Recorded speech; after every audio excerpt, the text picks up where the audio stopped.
American Standard Circuits presents PCB Technology, a 77-second webinar series. A-SAP. The pioneer of UHDI processing was Averatek, which had successfully brought its proprietary A-SAP process to market. A-SAP stands for Averatek Semi-Additive Process and represents the original industry-leading technology in this space. American Standard Circuits was one of the first early partners with Averatek on the A-SAP technology, enabling the manufacturing of printed circuit boards with line and space capability down to an impressive 15 microns, far surpassing what conventional subtractive or even SAP/mSAP processes could achieve.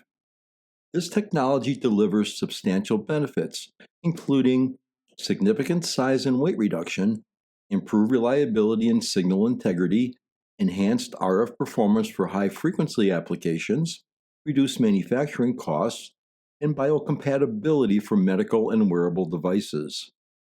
These advances have enabled devices like smartphones to continually shrink in size while simultaneously increasing functionality and processing power. As technology relentlessly pushes towards smaller, faster, and more interconnected devices, UHDI is positioned to remain the driving force behind PCB innovation for the foreseeable future.